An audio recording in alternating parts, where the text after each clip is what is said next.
first of all, it was Donald Byrd that discovered me, great trumpet player. He brought me out of Chicago to join his band, and I moved to New York.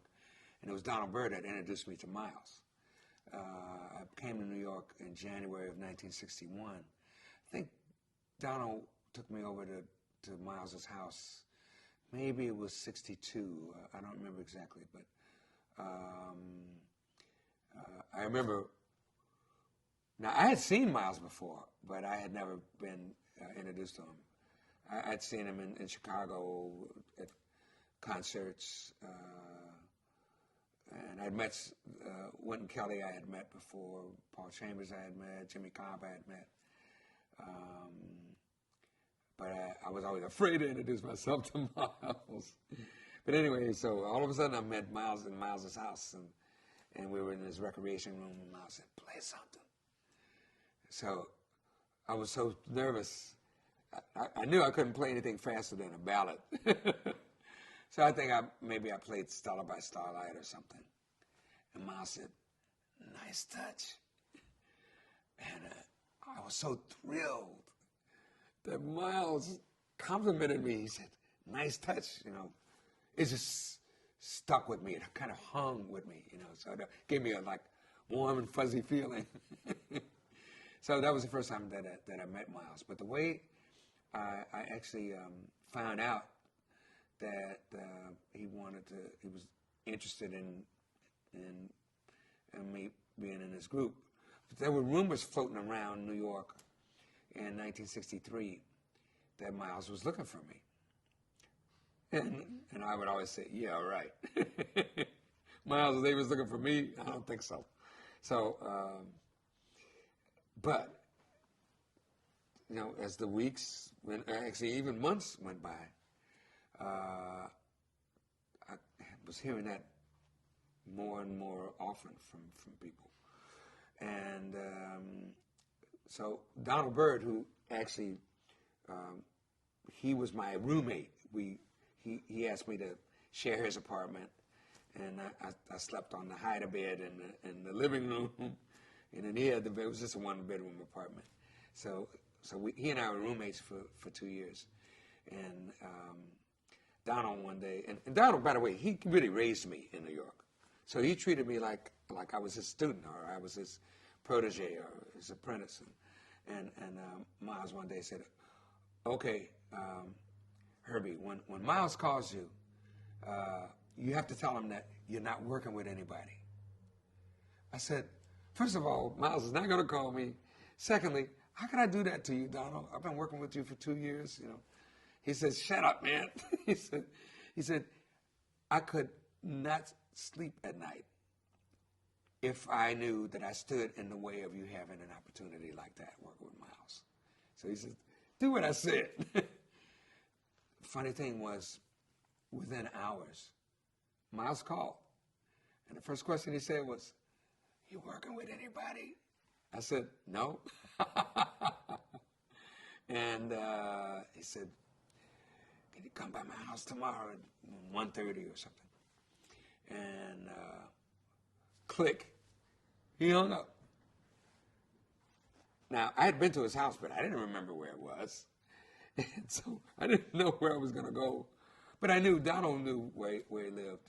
But I was starting to panic a little bit.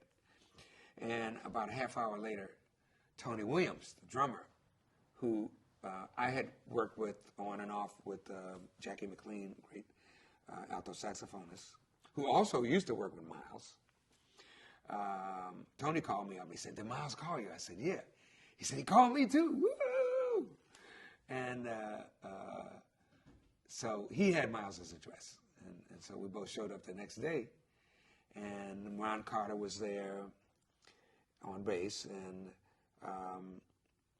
George Coleman was the saxophonist. And so we wound up being at Miles's house for 3 days. Now, I thought I was auditioning. By the way, on the second day, and we were in Miles's recreation room, which is in his basement. The second day, we saw two men coming down the stairs during the middle of our, running over some tunes. And it was Gil Evans and Philly Joe Jones. and of two of my heroes, right? And they stayed a little while, and Miles came downstairs. By the way, most of the time Miles wasn't even there. He was there the first day for about 3 minutes. He played 3 or 4 notes and went, and threw his horn on the couch and ran upstairs. And we never saw him till like when Gil and Miles came, Gil and Philly Joe came by the next day. Miles came down and said something to them, and then he went away again. So we didn't see Miles again until the 3rd day. And I found out later, years later, that Miles had called Philly Joe up, who was one of his best and trusted friends, and Gil Evans, who was like his brother, right? And said, hey, come over and listen to my new band. That's what he said to them. And that's why they showed up. I guess he must have told them that the first night, you know, because they showed up the second day. Anyway, what I also found out was that Miles was upstairs on one of his upper floors listening to us play it through the intercom. Because he knew that if he were down there, we would have been too nervous to comfortably play. So he wanted to hear us. So in order to really hear us, he had to remove himself from the room, which was, I mean, that's wisdom, which Miles had a lot of. Great story. If you had to kind of boil it down to the essence, you know. Oh, can I say one more thing? Yeah. So that 3rd day, Miles comes down.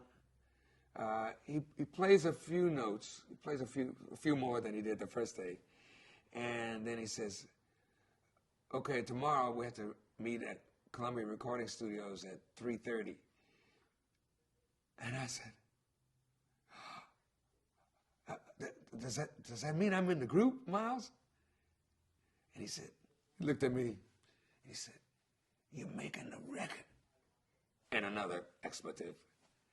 But he had kind of a little sly smile on his face. and so we made the record called 7 Steps to Heaven. And then the first gig was a week later. We played at Bowdoin College in Maine.